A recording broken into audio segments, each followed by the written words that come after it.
Praise the Lord. Hallelujah. ഇന്ന് ദിവസം സങ്കീർത്തനങ്ങൾ 103:11 തിരുവചനത്തിലൂടെ ഈശോ നമ്മോട് സംസാരിക്കുകയാണ്.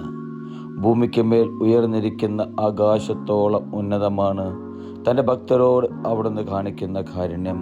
പ്രിയപ്പെട്ടവരെ, ഇന്നത്തെ തിരുവചനത്തിലൂടെ ഈശോയുടെ അനന്തമായ കാരുണ്യത്തെക്കുറിച്ച് നമുക്ക് കാണിച്ചു തരികയാണ്. ഈ തിരുവചനത്തിലൂടെ അവിടുന്ന് നമുക്ക് മനസ്സിലാക്കി തരികയാണ്. പ്രിയപ്പെട്ടവരെ, വചനം പറയുന്നത് എങ്ങനെയാണ്? ഭൂമിക്ക് മേൽ ഉയർന്നു നിൽക്കുന്ന ആകാശത്തോളം. അതെ പ്രിയപ്പെട്ടവരെ, എനിക്കും നിങ്ങൾക്കും അത്രയധികം കാരുണ്യവും സ്നേഹവും നൽകി നമ്മെ പരിപാലിക്കുന്നൊരു ദൈവത്തെയാണ് നമുക്ക് കാണുവാൻ സാധിക്കുന്നത്. അവസാന തുള്ളി രക്തം വരെ ചിന്തി നമ്മെ വീണ്ടെടുത്ത ദൈവം, ആ കുരിശിൽ കിടന്നുകൊണ്ട് തൻ്റെ വിലാപ്പുറത്ത് കുത്തിയ മനുഷ്യൻ്റെ മേൽ കാരുണ്യം കാണിച്ച ദൈവം.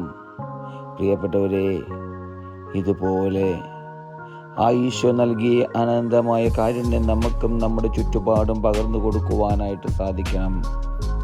നമ്മുടെ സഹോദരരിലേക്ക്, നമ്മുടെ പ്രിയപ്പെട്ടവരിലേക്ക്, നമ്മുടെ അയൽക്കാരിലേക്ക്, നമ്മളുമായി കഴിയുന്ന നമ്മുടെ ചുറ്റുപാടുകളിലേക്ക് അർഹിക്കപ്പെടാത്തത് കൊടുക്കുന്നതാണ് പ്രിയപ്പെട്ടവരെ കാരുണ്യം. ആ കാരുണ്യം പകർന്നു കൊടുക്കുവാൻ എൻ്റെയും നിങ്ങളുടെയും ജീവിതത്തിൽ നമുക്ക് സാധിക്കണം. അങ്ങനെ ഈശോ നൽകിയ ആ കാരുണ്യം, ഈശോ നൽകിയ സ്നേഹം മറ്റുള്ളവരിലേക്ക് പകർന്നു കൊടുക്കുമ്പോഴാണ് ഞാനും നിങ്ങളും മറ്റൊരു ക്രിസ്തുവിനെ പോലെ ജീവിക്കുവാനായിട്ട് സാധിക്കുന്നത്. എനിക്കും നിങ്ങൾക്കും പ്രിയപ്പെട്ടവരെ, അങ്ങനെ ഒരു ക്രിസ്തുവിനെ പോലെ ജീവിക്കുവാൻ മറ്റുള്ളവരിലേക്ക് ഈശോ നമുക്ക് നൽകിയ കാരുണ്യവും സ്നേഹവും പകർന്നു കൊടുത്തുകൊണ്ട്, പ്രിയപ്പെട്ടവരെ, ആ സമറിയക്കാരൻ ചെയ്തതുപോലെ അർഹിക്കപ്പെടാത്തത് നൽകി കാരുണ്യം നൽകിയ ആ സമറിയക്കാരനെ പോലെ എനിക്കും നിങ്ങൾക്കും നമ്മുടെ ജീവിതത്തിൽ നമ്മുടെ ചുറ്റുപാടുമൊന്ന് നോക്കുവാൻ സാധിക്കണം.